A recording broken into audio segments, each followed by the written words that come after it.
ગરવા ગિરનારમાં એક ચારણનું નેસડું છે.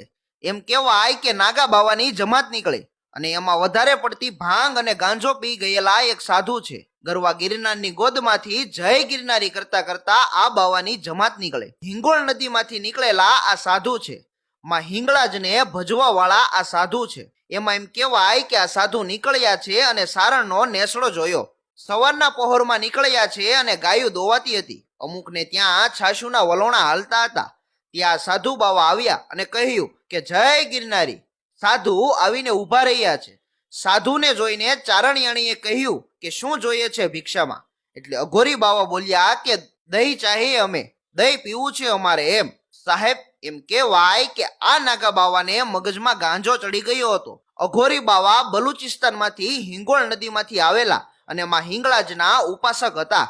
અને નાગા બાવાની આખી જમાત છે અને ગિરનારની યાત્રા કરીને આવ્યા છે. એક સાધુને ગાંજો ચડી ગયો છે અને એ સાધુ ચારણના નેસડા પાસે ઊભા રહીને દહીં પીવા માંગે છે.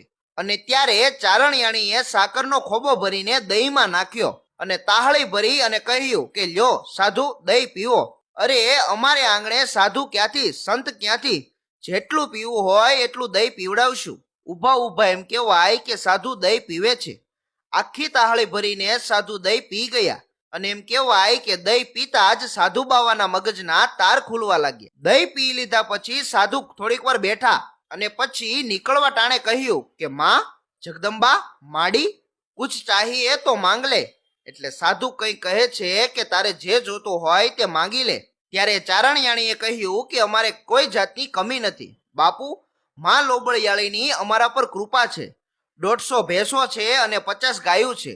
ખૂબ સારું છે, અમારે કંઈ જોતું નથી. અરે અમે ચારણ આવ્યું તો આપવા વાળી છીએ. એટલે સાધુ બોલ્યા કે નહીં, મુझे લગ રહા હૈ કે આપકો કુછ ચાહીએ. અઘોરી બાવા કહે છે કે મને લાગે છે કે તમારે કંઈક જોઈએ છે. અરે હું હિંગળાજનો ઉપાસક સાધુ છું. એકવાર માંગી લો મૈયા, બધું આપવા તૈયાર છું. ચારણિયાણીએ શું કહ્યું એ ખાસ સાંભળજો હો, કે હું માંગુ એ તમે નહીં આપી શકો. અરે કેમ? બોલો તો ખરા, શું જોઈએ છે? બાપુ, અમે ચારણ અને ચારણિયાણી છીએ. પરમાત્માની લોબળિયાળીની અમારા પર કૃપા છે, પણ શેર માટીની ખોટ છે. મને માં કહેવા વાળું કોઈ નથી. બાપજી, વર્ષો પહેલા એક સાધુ અમારા આંગણે આવ્યા હતા અને એણે એમ કહ્યું હતું કે તમારા ભાગ્યમાં સંતાન નથી. સાહેબ, તે દિવસે આ સાધુએ અઘોરી બાવાએ વચન આપ્યું કે હું હિંગળાજનો ઉપાસક છું, હું અઘોરી સાધુ છું. અરે તારા ભાગ્યમાં હોય કે ના હોય, પણ હું તને જે કહું એ સાંભળ. એમ કરીને સાધુ આંખ બંધ કરી અને શિવજીનું ધ્યાન ધરે છે અને મહા